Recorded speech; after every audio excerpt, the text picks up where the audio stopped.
സംസ്ഥാന ഹജ്ജ് കമ്മിറ്റിയുടെ മൂന്നാംഘട്ട സാങ്കേതിക പഠന ക്ലാസ് പടിഞ്ഞാറങ്ങാടി ഓറിയോൺ കൺവെൻഷൻ സെന്ററിൽ സംഘടിപ്പിച്ചു.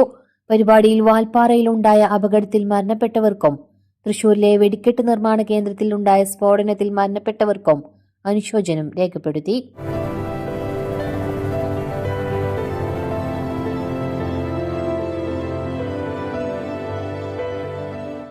സംസ്ഥാന ഹജ്ജ് കമ്മിറ്റി മുൻ മെമ്പർ മുഹമ്മദ് ഖാസിം കോയ ഉസ്താദ് പഠന ക്ലാസ് ഉദ്ഘാടനം ചെയ്തു. സാങ്കേതിക ക്ലാസിന് ഹജ്ജ് കമ്മിറ്റി ഫാക്കൽറ്റി അംഗം മുനീർ ഹഖ് നേതൃത്വം നൽകി. മുഹമ്മദ് ഷമീർ ചടങ്ങിൽ അധ്യക്ഷത വഹിച്ചു. ഹജ്ജ് ട്രെയിനർമാരായ അഷ്റഫ് പള്ളത്ത്, ഗഫൂർ മാസ്റ്റർ, സിദ്ദീഖ് മാസ്റ്റർ, അക്രമം മാസ്റ്റർ, മൻസൂർ, ബാദുഷാ മാസ്റ്റർ, റുക്കിയ, ഉമൈമത്ത്, ഹജ്റ തുടങ്ങിയവർ ചടങ്ങിൽ സംബന്ധിച്ചു. 170ഓളം ഹാജിമാർ ക്ലാസിൽ പങ്കെടുത്തു. രാവിലെ 9 മണിക്ക് ആരംഭിച്ച ക്ലാസ് ഉച്ചയ്ക്ക് 12:30 സമാപിച്ചു. രണ്ടാമത്തെ ഫാത്തിഹ, രണ്ടാമത്തെ ദുആയാണ് സ്വലാത്തുൽ ഇബ്രാഹിം. അതിന് ശേഷം അല്ലാഹു മഗ്ഫിർ ലഹു വർഹം, മൂന്നാമത്തെ ദുആയാണ് അല്ലാഹു മഗ്ഫിർ ലഹു വർഹംഹു വഅഫു അൻഹു.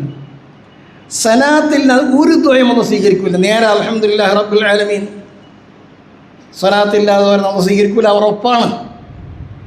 ഇതുകൊണ്ട് വാപ്പാക്ക് തോന്നി ഈ ദ്വായോട് കൂടി റസൂലുള്ളാഹി തങ്ങളുടെ അപ്പം മുഖർറബീങ്ങളായ മലക്കൾ, സയ്യാഹിങ്ങളായ മലക്കൾ ചോദിച്ചു, അല്ല യാ സഫിയുള്ളാഹ്, ആദം നബിയെ നിങ്ങളല്ല വേറെ ആരും സൃഷ്ടിക്കപ്പെട്ടിട്ടില്ലല്ലോ, ആരാണ് നിങ്ങൾ ഈ തവസ്സുൽ ചെയ്തത്, ആരാണ് നിങ്ങൾ പറഞ്ഞുള്ളത്? അപ്പോൾ വാപ്പ പറഞ്ഞത്, എൻ്റെ റൂഹ് ഇട്ട ഉടനെ എൻ്റെ അരസിലേക്ക്, എൻ്റെ റബ്ബിൻ്റെ അരസിലേക്ക് നോക്കുമ്പോൾ ആ സിംഹാസനത്തിൽ ഒരു വാക്ക് എഴുതപ്പെട്ട് കണ്ടു. എന്താണത്?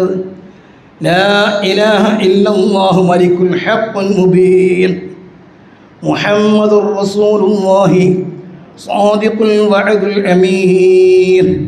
ഇതാണ് അരസിൻ്റെ സിംഹാസനത്തിൽ ഹയ്യുൽ ഖയ്യൂം റബ്ബ് എഴുതപ്പെട്ടത്. അപ്പോൾ മലിക്കുൽ ഹഖ്ഖുൽ മുബീൻ അല്ലാഹ്, മുഹമ്മദ് റസൂലുള്ളാഹി നിങ്ങൾക്കറിയുമോ?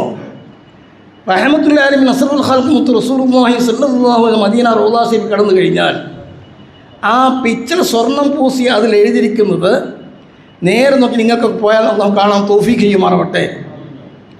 ലാ ഇലാഹ ഇല്ലല്ലാഹു മലിക്കുൽ ഹഖ്ഖുൽ മുബീൻ മുഹമ്മദുർ റസൂലുള്ളാഹി സാദിഖുൽ വഅദുൽ അമീൻ. ഈ കലിമത്ത് അവിടെയും സിറാജുൽ മുനീർ റഹ്മത്തുള്ളാഹി മുത്ത് റസൂലുള്ളാഹി തങ്ങൾ ശറഫാക്കപ്പെട്ട ഹറം ഷരീഫിലെ കിസ്വ ശരിക്കും നോക്കിയാൽ കാണാം. ആ വളരെ കറുപ്പിൽ ലാ ഇലാഹ ഇല്ലല്ലാഹു മലിക്കുൽ ഹഖ്ഖുൽ മുബീൻ മുഹമ്മദുർ റസൂലുള്ളാഹി സാദിഖുൽ വഅദുൽ അമീൻ.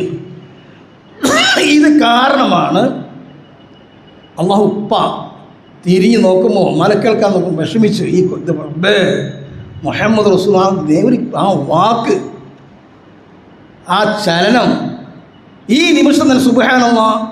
ബാപ്പൊന്ന് വലത്തോ തിരിഞ്ഞു നോക്കുമ്പോൾ ഉമ്മയാണ് കാണുന്നത്. ഉമ്മ ഇങ്ങനെ കൂടി വരേണ്. ആ കണ്ട് അൽ ഹജ്ജ് അൽ അറഫ കണ്ടുമുട്ടി വാപ്പാൻ്റെ ഉമ്മയുടെ മക്കളെ നമ്മൾ അറഫയിൽ ഒരുമിച്ച് കൂടുന്നു. ആ ഒരുമിച്ച് അല്ലാഹു കബൂൾ ചെയ്യുമാറാവട്ടെ. ആസ്പദമാക്കി നമ്മുടെ ജീവിതം മുഴുവൻ അതാണ്. കഅബമാണ് എല്ലാമല്ല. ഈ കഅബം എപ്പോഴാണ് അല്ലാഹു തആല സിറാജുൽ മുനീർ റഹ്മത്തുള്ളാഹി മുത്ത് റസൂലുള്ളാഹി അവിടുത്തെ സമൂഹത്തെ ഉമ്മത്തുകൾക്ക് തിരിച്ചു കൊടുത്തത്? റഹ്മത്തുള്ളാഹി അഷ്റഫുൽ ഖൽഖ് മുത്ത് റസൂലുള്ളാഹി സ്വല്ലല്ലാഹു അലൈഹി തങ്ങൾ മദീനയിലെത്തി 14-ാമത്തെ മാസമാണ് ബൈത്തുൽ മുഖദ്ദസിൽ നിന്നൊക്കെ നമ്മുടെ ഖിബ്ല. ബൈത്തുൽ മുഖദ്ദസിൽ നിന്ന് നമ്മൾ ഖിബ്ലയാക്കി തിരിക്കപ്പെട്ടത് റസൂലുള്ളാഹി സ്വല്ലല്ലാഹു അലൈഹി വസല്ലം തങ്ങൾ മദീനയിലെത്തി 14 മാസം കഴിഞ്ഞ ശേഷമാണ് ഇന്നത്തെ കഅബ ശരീഫ് നമുക്ക് ഖിബ്ലയാക്കി തന്നിട്ടുള്ളത്. അതുപോലെ തന്നെ ഈ ഹജറുൽ അസ്വദ്, ആ കഅബത്തിന് നമ്മൾ ആസ്പദമാക്കിയിട്ട് തവാഫും എല്ലാ അമലുകളും എല്ലാം ചെയ്യുന്നു. ഇരിക്കുമ്പോഴും കിടക്കുമ്പോഴും നിക്കാഹിരിക്കുമ്പോഴും എല്ലാ വിഷയത്തിലും ഒക്കെ ഖിബ്ല, ഭക്ഷണം കഴിക്കുമ്പോഴൊക്കെ ഖിബ്ല ആസ്പദമാക്കി ഇരിക്കൽ സുന്നത്താണ്. എല്ലാ വിഷയത്തിലും ഖിബ്ലയെ മുന്നിട്ടുകൊണ്ട് 5 വഖത്ത് എല്ലാ വിഷയത്തിലും ഖിബ്ല ആവശ്യമാണ്. എന്റെ വിവാഹം എനിക്കൊപ്പം ഫാമിലി കണ്ട സ്വപ്നം. എന്റെ ഇഷ്ടങ്ങൾ എന്റെ ഫാമിലിക്ക് അറിയാം. Family wedding centre.